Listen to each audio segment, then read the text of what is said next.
The Tao of Self-Confidence, episode 695. Welcome to the Tao of Self-Confidence, where I share stories of amazing women who have discovered their inner journey to self-confidence. Visit our website at thetaoofselfconfidence.com. Your inner journey to self-confidence awaits. Well, hello friend. Welcome to the Tao of Self-Confidence, where I share stories of amazing women who have discovered their inner journey to self-confidence. I'm your host today, Sheena Yap Chan, and today we have an amazing lady on the show today. She is an entertainer, and I'm really excited to have her on and share her story with us today on self-confidence. So without further ado, I'm going to introduce you to Kulap Vilaysack. Kulap, how are you today? Maybe you can fill in a little bit more about yourself to the listeners. Sure. First off, I want to say, Sheena, you've got a great voice. It's rich, got a good tone. You should feel good about it. Yes, my name is Kulap Vilaysack. I am a jack of all trades, and that trade is gosh. I am a writer, director, producer, performer, actor, former podcaster, community organizer, and, like a good friend. Awesome. Well, thanks for sharing that. And Kulap, what's your cultural background? My family is from the country of Laos, and so that's my cultural background, Lao American. But then my ethnic background, as I knew it, was Lao, Thai, South Asian, Indian, and Chinese. And then my 23andMe just updated, and apparently I'm like majority Vietnamese. So Awesome. Well, thanks for sharing that. And what would be your favorite self-confidence quote? Okay. So this is I'm going to read to you a poem by Mary Oliver, and it's called The Journey. And it goes like this. One day you finally knew what you had to do and began, though the voices around you kept shouting their bad advice, though the whole house began to tremble and you felt the old tug at your ankles. Mend my life, each voice cried, but you didn't stop. You knew what you had to do, though the wind pried with its stiff fingers at the very foundations, though their melancholy was terrible. It was already late enough, and a wild night, and the road full of fallen branches and stones. But little by little, as you left their voices behind, the stars began to burn through the sheets of clouds, and there was a new voice, which you slowly recognized as your own, that kept you company as you strode deeper and deeper into the world, determined to do the only thing you could do, determined to save the only life you could save. Thanks for sharing that. And Kulap, in your own words, how do you define self-confidence? To me, self-confidence is being comfortable in your own skin. You allow yourself to take space, and that space doesn't encroach upon others. To me, confidence is doing no harm and taking no shit. To me, confidence is a state of mind, a state of being. It's the ability to breathe through everything. Thanks for sharing that great definition. And what was your life like before your discovery of self-confidence? Well, I think it's such a broad, because I don't know. I don't know if self-confidence is I think like learning and like healing, it's a lifetime of work. And I don't think it's like you reach some sort of confidence finish line. So I don't know where the definitive line is for me in that thought process. But, doubting oneself and it just takes a lot of energy to doubt oneself and to not love yourself and to not believe in yourself. And that energy that is used with that mindset could be put towards creating and being the kind of person that you want to be. Thanks for sharing that. And, what was that point in your life, especially like, being an entertainer, doing the things that you do today? Like, what was that aha moment to give you that confidence to go out there and do it?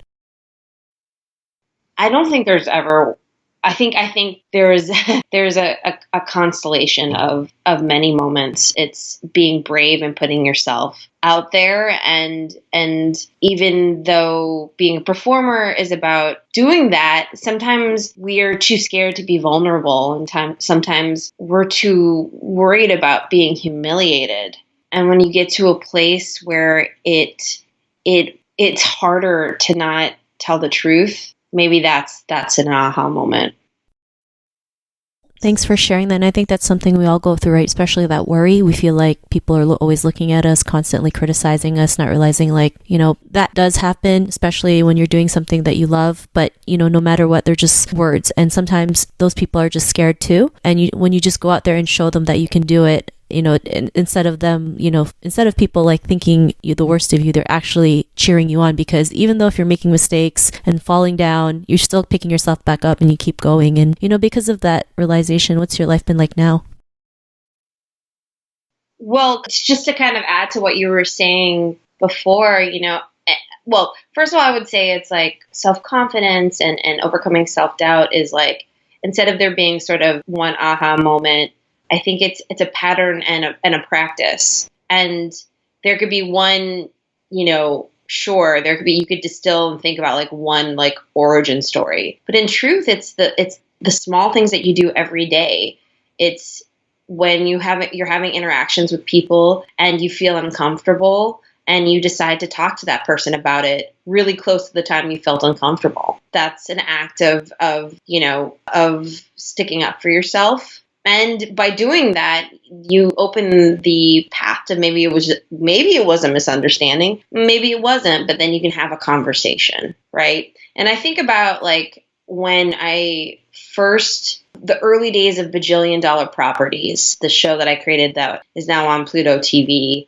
And I think about how nervous I was and how much self-doubt I had about being the showrunner, about being in charge, and this fear that I wasn't prepared and I wasn't ready. And, that feeling made me feel like it's going to get taken away from me. My other EPs don't have confidence in me, and they're going to take it away from me. And CISO's going to take it away from me, the network that bought it originally. And I was grasping to this position because I was so insecure about it. And that insecurity brought this like energy. And someone told me that like, you don't need to grasp your pen until you're white knuckled to prove that it's yours. If it's your pen and you put it on your desk and you don't touch it, it's your pen. And that was a kind of symbolic lesson that I had to learn. And when I realized that literally everybody that I had fears and doubts, they're there to support me. They want me to do well. They're betting on me to do well. And when I made that shift, it was like, oh, okay. It's like I accepted what really truly was support.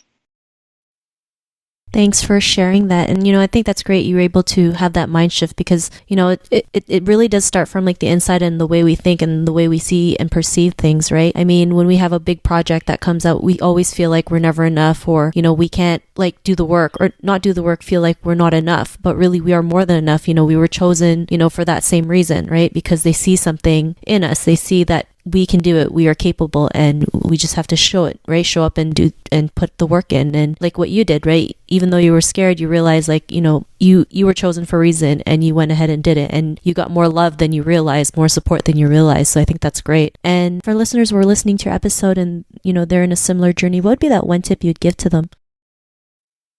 It would be to save the only life you could save, which is your own. Thanks for sharing that great tip. And if our listeners wanted to get to know a little bit more about you and what you do and check out some of your work, is there any links or social media profiles we can connect with? Yeah, you can follow me on Twitter at Kulap. That's my first name. On Instagram at I am Kulap. And then my website is kulapvilaysack.com. Thanks for sharing that. And to our listeners, if you want to connect with Kulap, you can also head on over to thetaoofselfconfidence.com and search for Kulap's name. Her show notes will pop up along with everything else that we talked about. And I really just want to thank Kulap today for taking the time to share her story and tips with us on self-confidence. So thank you so much, Kulap. Thank you.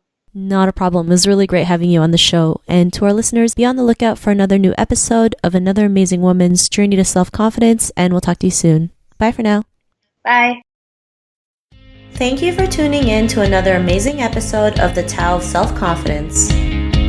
Want to learn how you can use podcasting to market your business?